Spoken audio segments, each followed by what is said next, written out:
So, as I talk about architecture, I really want to talk about one key main topic in terms of my experience, and I think the key point in which really allowed me to travel through into my career. And so, what this title is, it's life is defined by opportunities, and I really want everybody who's listening on this call to really remember this key point of opportunities, because I think as one door opens, it allows you to go to the next path or a next chapter of your career, say.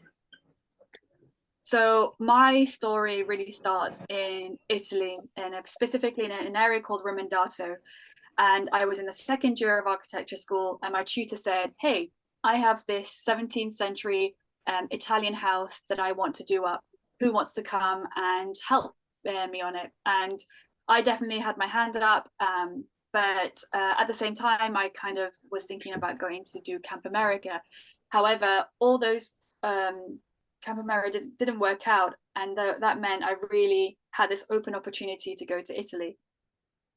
And in Italy, I got to learn all the practical skills that we were learning in architecture. So how to sort of build parts of buildings, what materials to use, and this exciting opportunity to come out there and get to actually build some things was super exciting.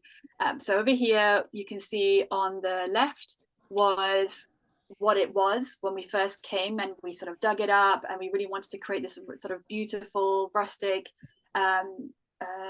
amphitheater using just the materials found around the house. And that's what it sort of ended up like after, I believe, like 2.5 weeks. And so we created this dry stone walling, this sort of timber theater, and we had the live performance on it. And that was the beginning of me really falling in love with architecture, falling in love with building things.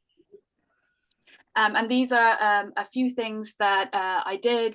So I went for 2 more summers after that, where I learned to do some tiling and sort of designed and put that into one of the bathrooms, which was super fun.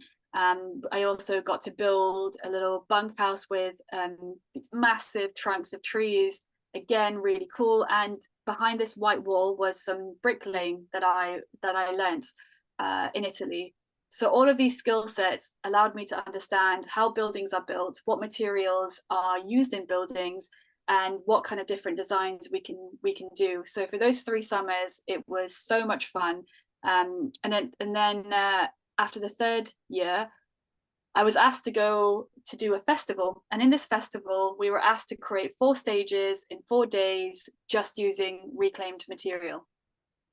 So there were these different stages that we were designing. I was kind of part of the organization team. And one of the materials was a wooden pallet. And we were enlisted on finding creative ways. So we had hundreds of these wooden pallets. And we were thinking, what can we do to make a really cool stage with just out of this? And this is what we designed. Specifically, that this was led by a Norwegian practice, but we all sort of were involved in it. And it's amazing what you can do with just using a material that you see at like factories and supermarkets and at the back of alleys, and it can create something so beautiful. And so it made me understand at this stage, as well as others who participated, that we can use different things to make beautiful things. And so at the end of these sort of the week, we had a performance on the stage, people were performing, and it was great.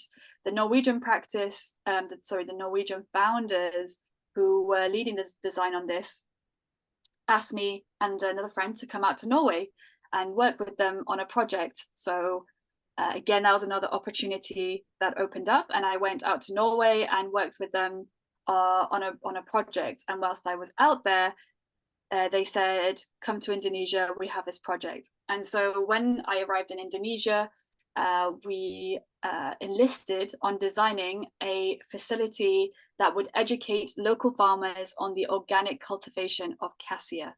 And what cassia is, it's a sister spice to cinnamon. And 80% of the world's cassia comes from this big island in Indonesia called Sumatra.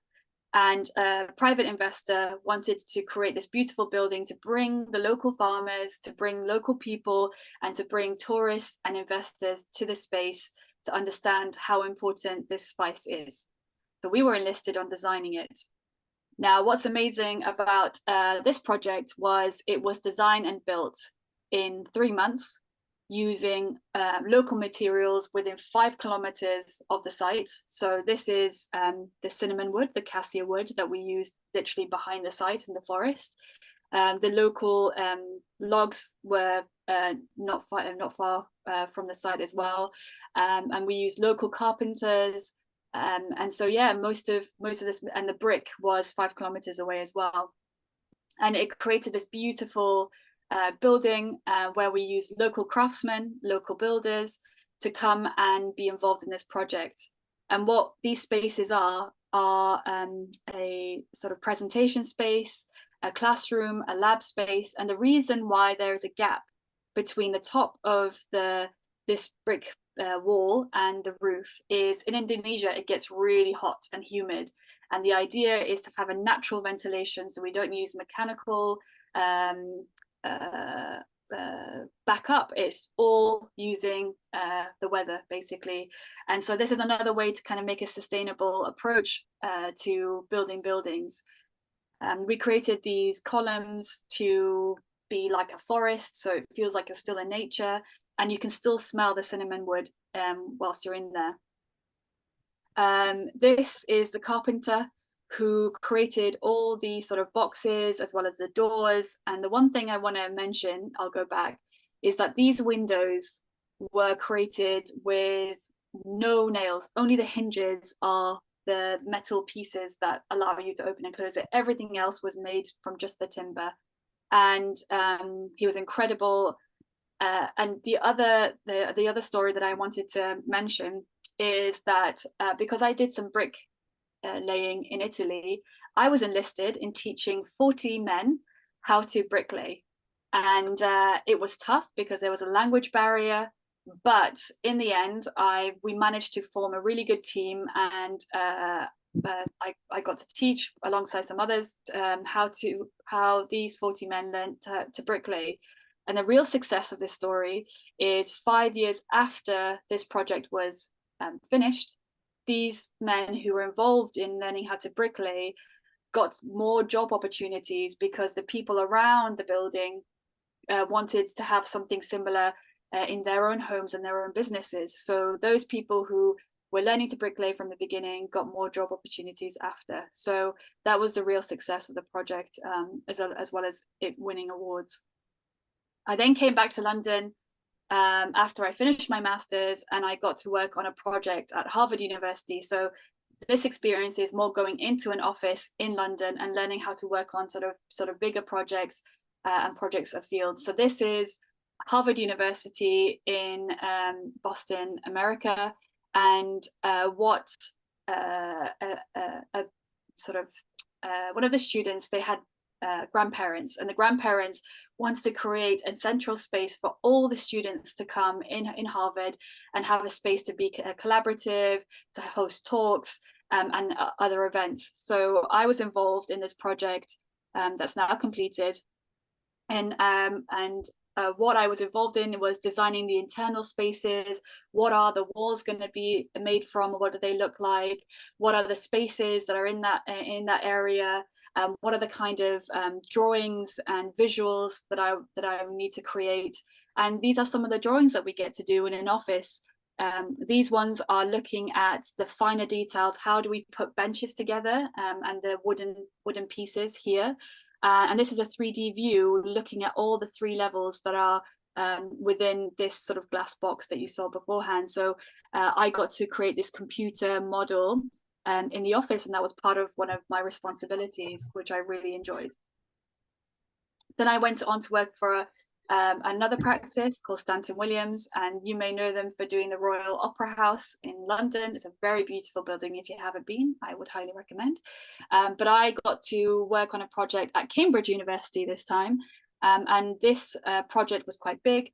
It was working on a new cafe space, a new social hub, a new students union space, some student housing, and some teaching spaces. So it was kind of a big project, and it was already starting to get built. And my responsibility was working with the builders and making sure that all the drawings as we built it gets built. So what are the materials? How big do we want the wooden pieces to be? And what are how do we want the stones to be set out on the floor? So all of these things as an architect, you kind of get involved in, especially if you want the space to look in a particular way. Communication is very, very important.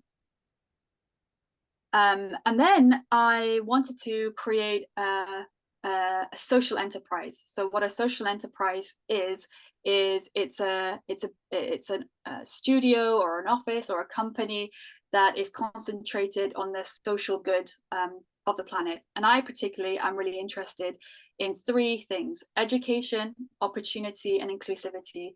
And what Circle Studios is all about is how do we bring more voices to the table in architecture, and how do we create more pathways into architecture from marginalized communities, from those of diverse backgrounds, those of different economic status, and those who find trouble finding their pathway or their status in society. And so what Circle Studios do is a series of workshops, a series of talks with a group of students and a group of people, and find pathways for them into architecture, whether that's university sponsorship, whether that's looking at apprenticeship in businesses, or other pathways into a creative field. This is something that I did with a recently graduate student from Indonesia, and it was a competition entry where we looked at traditional ways Indonesian houses are built, but find a more contemporary, modern way of doing it. And here, this sheet is really important because it kind of showcases all the things that we do as architects, from designing 3D, from a 3D visual of the space to a plan view of what the building is going to look like from a bird's eye view, how it's set out, and some 3D modeling. So you get a feel of what the material is, what it's going to look like, and the space. So that's one of the competitions that we did. We didn't win, but it was a really exciting project to be involved in. Other things that I've been doing and am doing is working with students, again, like I said, from various backgrounds, maybe those who come from a lower or from a varied social class, who want to get involved in architecture or learn about buildings. And so we did a workshop, myself and Michelle, called LifeSite Studio, and we looked at a listed building or a building of importance and understood how does it wear over time, and how does the brick age over time, and the things that we can do to kind of stop the decay, as well as some online workshops and online presentations too. I now teach at Leeds Beckett University. I teach architecture and interior architecture, and these are some of the photos of the students and the visits we do to museums, to buildings, to understand architecture and spaces a bit better. This is our end of year show that we had last year. This again showcases the kind of work we do in interior architecture and architecture, from model making to drawing, to presenting it as an exhibition space as well. So in architecture, especially when you study, you get to do loads of exciting things, from drawing to model making to working with different materials like plaster, metal, and just understanding how spaces are designed from all very different angles, which I'll talk about. So the moral of the story is, put your energy, commitment, and drive into everything you do, because you never know if one opportunity will change your life. So for me, going to Italy changed my life completely, and it was a domino effect for all the things that happened afterwards. And I think the reason why I got those opportunities is because I put 100% of my energy and my passion into it.